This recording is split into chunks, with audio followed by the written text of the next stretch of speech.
नमस्कार मंडळी, भार्गव फूड कॉर्नरमध्ये आपलं हार्दिक स्वागत।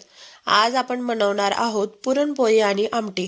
प्रथम पुरणपोळी बनवण्यासाठी हरभऱ्याची डाळ कुकरला 5 ते 6 शिट्ट्या घेऊन शिजवा।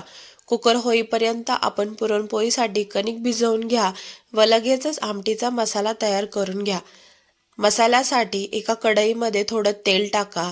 त्यामध्ये टोमॅटो, धने, कोथिंबीर, एक हिरवी मिरची, लहान आल्याचा तुकडा व खोबरं टाकून मसाला परतवून घ्या। माझ्याकडे पहिलेच खोबरं बारीक केलेलं होतं म्हणून मी ते शेवटी टाकलं। तुम्ही सुरुवातीलाही खोबरं तुकडे करून किंवा किसून टाकू शकता। इकडे तुम्ही पाहू शकता आपली डाळ छान मऊ अशी शिजली आहे।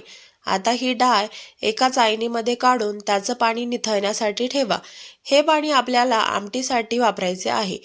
2 ते 3 चमचे शिजलेली डाळ आपण परतवत असलेल्या मसाल्यामध्ये टाका, जेणेकरून आमटीला घट्टपणा येईल। त्यानंतर तयार मसाला मिक्सरला बारीक करून घ्या।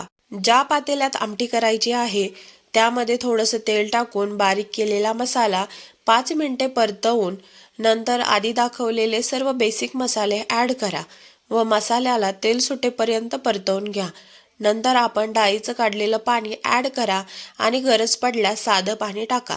लहान गॅस करून आमटीला उकळी येईपर्यंत ठेवा, जेणेकरून आमटीला छान अशी तर्री यायला सुरुवात होईल। आपली आमटी तयार झाली आहे। आता आपण पुरणपोळी बनवायला घेऊयात। आता शिजलेल्या डाळीमध्ये गूळ ॲड करा। ज्यांना गोड पुरणपोळ्या आवडतात त्यांनी जेवढी डाळ घेतली तेवढाच गूळ टाका। ज्यांना कमी गोड आवडतात त्यांनी गुळाचं प्रमाण थोडं कमी टाका। त्यामध्ये वेलची पावडर आणि सुंठ पावडर टाका। गूळ छान मिक्स झाल्यावरती गॅस बंद करा व लगेचच गरम गरम पुरणाच्या चाळणीमध्ये पुरण बारीक करायला घ्या। तुम्ही मिक्सरच्या भांड्यातही पुरण बारीक करू शकता। भिजवलेल्या कणकेच्या पिठाचे लहान गोळे करून त्यामध्ये पुरण भरून पुरणपोळी लाटून भाजून घ्या। भाजायला तुम्ही तेल किंवा तूप वापरू शकता। तुम्ही बघू शकता मस्त अशी कुलकुलीत पुरणपोळी फुगलेली आहे। तुम्ही ती दूध किंवा गुळवणी सोबतही खाऊ शकता। रेसिपी आवडल्यास नक्की लाईक करा, कमेंट करा, शेअर करा आणि फॉलो करा। धन्यवाद।